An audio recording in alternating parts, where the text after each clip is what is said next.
The first snowfall of the season drifted across the rooftops of London as carriages lined the street before house. Lantern light shimmered over polished wheels, jeweled gowns, and eager faces, all drawn by the same curiosity. Society had gathered to witness the marriage that made little sense. Duke Alexander, one of the wealthiest and most influential noblemen in England, had taken a wife no one had expected. Stepped from her carriage with quiet grace, her gloved hands folded neatly before her. At 23, she possessed none of the dramatic beauty celebrated in fashionable circles. Her features were soft rather than striking, her clothing elegant but modest, and her manner gentle in a world that rewarded spectacle. Yet there was warmth in her eyes and a calm dignity that remained steady beneath the scrutiny surrounding her. Whispers followed her as surely as her shadow. Some wondered how she had secured such a match. Others assumed the Duke had acted from duty rather than affection. A few did not bother lowering their voices at all, heard enough to understand what most people believed. They thought she was ordinary. She offered no defense. Inside the grand chapel, Alexander stood before the altar, tall and composed beneath the stained glass light. At 30, he carried himself with the confidence of a man accustomed to obedience. His dark coat was immaculate. His expression revealed nothing. The sharp angles of his face and the cool reserve in his eyes made him seem carved from marble. When joined him, he acknowledged her with a brief glance. The ceremony proceeded flawlessly, vows were spoken, rings exchanged, applause filled the chapel, yet as looked at her new husband she felt an invisible distance stretching between them. Though only inches apart, they seemed separated by miles. In the weeks that followed, house became new world. Endless corridors echoed beneath crystal chandeliers, servants moved with practiced precision, every room reflected wealth accumulated over generations. Yet despite the grandeur surrounding her, loneliness settled quietly into her heart. Alexander was never cruel without reason, but he was rarely kind. At breakfast, he discussed estate matters rather than personal thoughts. During dinners, conversation remained formal. Evenings often ended with him retreating to his study while sat alone beside a fading fire. Still, she tried. She learned how he preferred his tea prepared. She memorized the schedule of his meetings. She ensured correspondence was organized before he requested it. When staff members made mistakes, she corrected problems discreetly so his household would function smoothly. Whenever Alexander noticed her efforts, he responded with polite acknowledgement rather than appreciation. Accepted each small disappointment in silence. Winter deepened, invitations arrived daily. Balls, galas, and dinners filled the social calendar. As Duchess accompanied her husband everywhere, she smiled when expected, danced when required, and listened graciously to conversations she knew concealed judgment. Alexander remained attentive enough to satisfy public expectations, yet distant enough to remind her of reality. One evening, during a lavish gathering at a noble estate, observed him speaking with a group of aristocratic women. They were celebrated beauties, adorned in jewels and confidence. Laughter flowed easily around them. Alexander appeared more comfortable in their company than he ever seemed beside his wife. Later that night, as their carriage rolled through snowy streets, silence filled the space between them. Stared through the window at passing lanterns, she told herself not to feel hurt. "Did you enjoy the evening?" she asked gently. "It was adequate," Alexander replied. She nodded, the hostess seemed pleased with the turnout.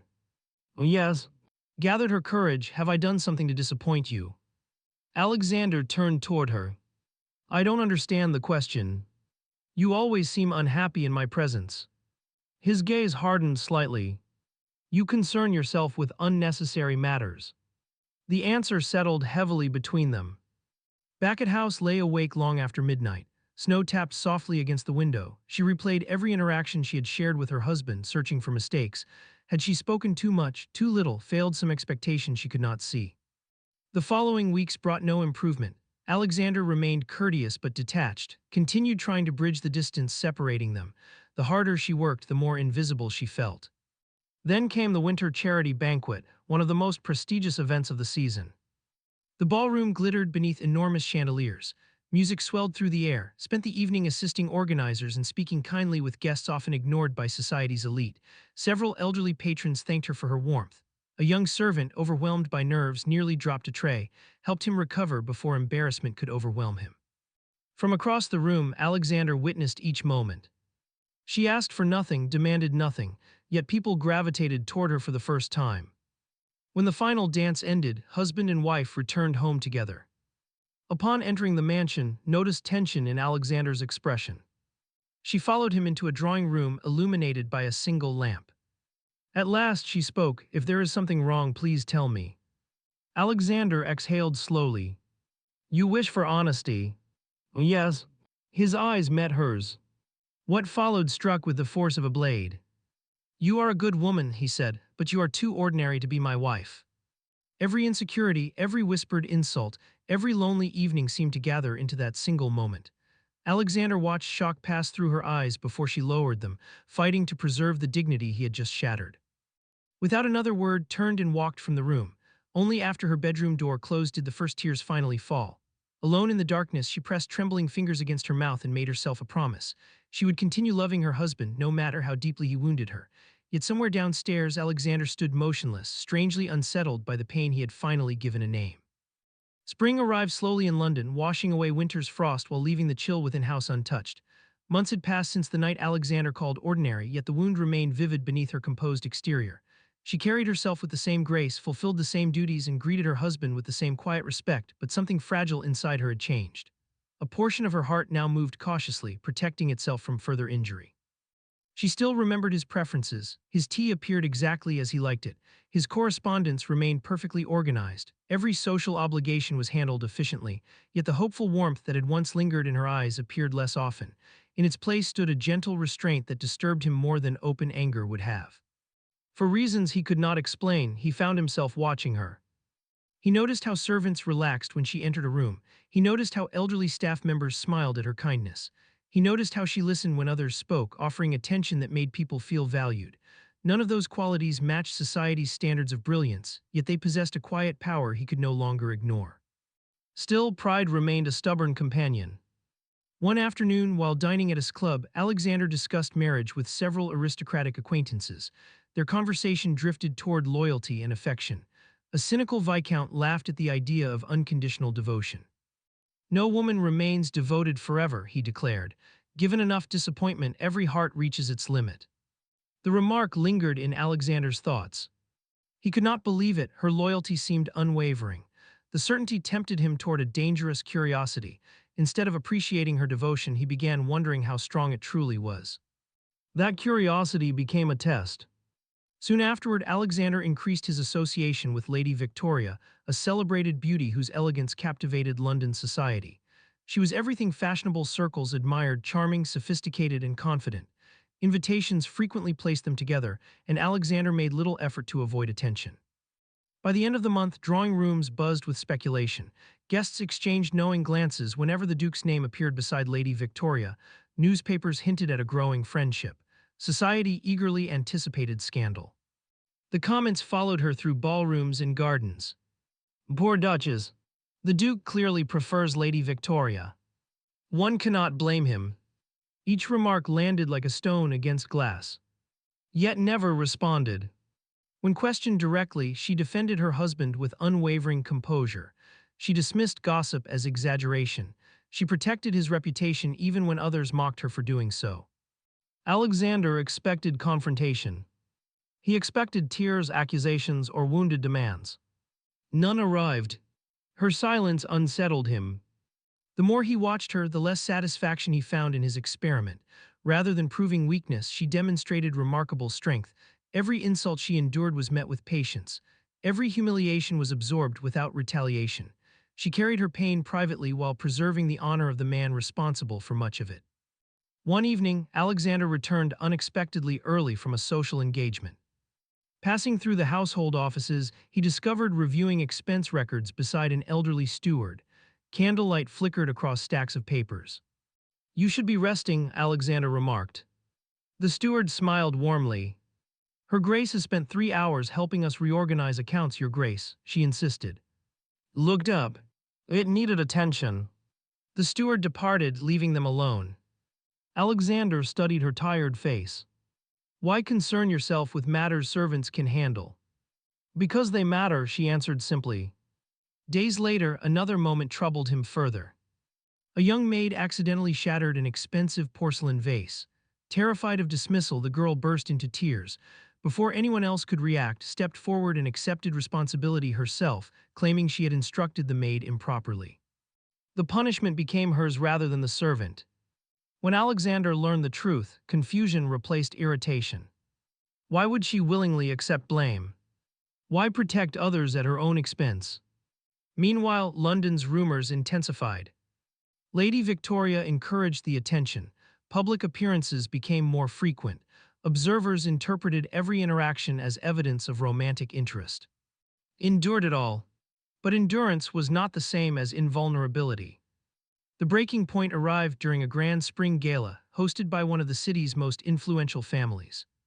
Music flowed through the magnificent ballroom. Crystal chandeliers scattered light like stars. Laughter drifted across polished marble floors. Stood briefly alone near a terrace entrance. A group of nearby failed to notice her presence. How tragic, one woman remarked. She seems pleasant enough, another replied. Pleasant, yes, desired, no. Soft laughter followed. The Duke practically advertises his regret. He married beneath himself. Everyone knows she was never truly wanted. The words struck harder than previous gossip because they carried the weight of certainty. For a moment could not breathe. She quietly left the ballroom before anyone observed her distress. Outside, cool night air brushed her face. Moonlight silvered the gardens. She walked among trimmed hedges, fighting the ache rising inside her chest. Months of loneliness, humiliation, and disappointment converged at once. By the time she returned home, exhaustion had replaced composure. Crossing the hallway, Alexander noticed a faint light beneath the library door. Inside, sat alone beside the fireplace. Tears glistened on her cheeks. He froze. In all their months together, he had never truly seen her break. The sight pierced something unexpectedly deep within him. Slowly, she lifted her eyes. Her voice trembled. If my love embarrasses you, she asked softly, why did you marry me? The question carried no accusation, only heartbreak. Alexander found himself unable to answer. For the first time, the rumors, the test, the cold remarks, and the months of silent suffering assembled into a single unbearable truth had never failed him. She had defended him, protected him, and loved him through every wound he inflicted. Standing before her tears, Alexander suddenly realized the experiment had revealed nothing about her loyalty. It had exposed the cruelty of his own heart still. Alexander stood motionless beside the library fireplace long after his question faded into silence. The flames crackled softly between them, casting shadows across shelves lined with books, yet the room felt colder than any winter night he could remember. For the first time since their marriage, he could not hide behind pride, status, or distance. A single sentence had stripped away every defense. If my love embarrasses you, why did you marry me? Lowered her gaze, exhausted by months of disappointment. She no longer looked angry. Instead, she looked wounded in a way that seemed beyond tears. The sight unsettled him more deeply than any accusation could have. He realized she was no longer asking for affection. She was asking for understanding. Alexander attempted to speak, but no answer came. At last, rose from her chair. You needn't explain tonight, she said. Without another word, she left the room. Alexander remained where he was, staring into the fire as guilt settled over him. Had offered loyalty freely, expecting little in return. Instead of valuing it, he had questioned it. Instead of protecting it, he had tested it. Sleep abandoned him that night. He wandered through dark corridors while the house rested in silence. Every room seemed filled with memories he had ignored. He remembered finding flowers placed near his study because she knew the scent eased his headaches. He remembered discovering documents neatly organized before important meetings. He remembered servants speaking of her kindness. For months, had been quietly carrying burdens he never bothered to notice. Near dawn, Alexander entered the household offices. There he found records documenting charitable donations made under his direction. She had used her personal allowance to assist struggling families connected to the estate. None of the contributions bore her name. The discovery deepened his shame. As sunlight crept across London, Alexander understood a truth he had spent months avoiding. The woman he called ordinary possessed a character more remarkable than anyone in his social circle. While others pursued admiration, she pursued goodness. While others demanded attention, she offered compassion. And he had rewarded that devotion with cruelty. The following afternoon, Alexander requested a private meeting with Lady Victoria. Victoria greeted him with a confident smile. I assume we are discussing tomorrow's banquet. No, Alexander replied. The smile faded. Our association ends here. Surprise flashed across her face. You cannot be serious. I should never have encouraged these rumors. Victoria studied him carefully. This is about your wife. Yes, it should always have been about my wife. He departed before she could respond. The decision spread through society with astonishing speed. Speculation erupted across London, but Alexander no longer cared. Public opinion seemed insignificant compared to the damage waiting inside his own home. Winning's forgiveness proved far more difficult than ending a rumor. When he attempted conversation, she remained polite but cautious. When he offered compliments, she accepted them with restrained gratitude. The walls between them were no longer built by coldness alone. They had been reinforced by hurt.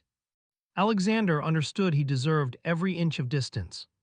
Instead of demanding trust, he began earning it.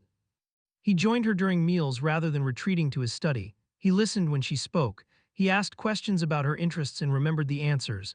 Small gestures replaced grand declarations. One rainy afternoon, he accompanied her during a visit to a village supported by the estate. Residents welcomed warmly. Children ran toward her with excited smiles.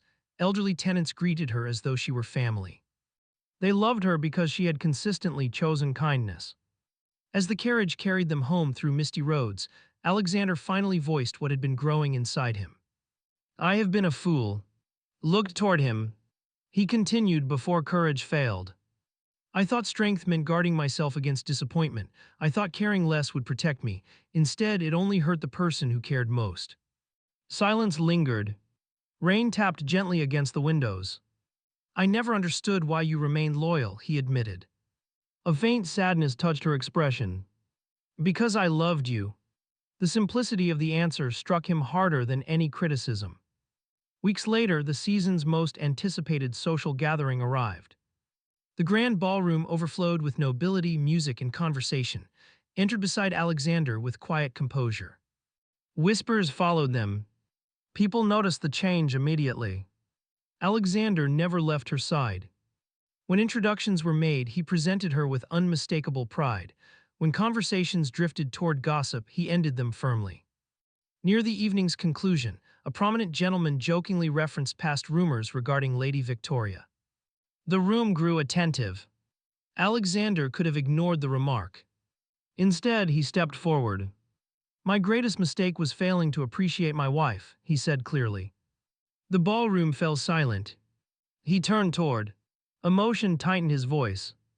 "I once called her ordinary. I was wrong. She possesses more grace, loyalty, and courage than anyone I have ever known." Shock rippled through the crowd. Alexander saw only. "I spent months testing a love that deserved trust.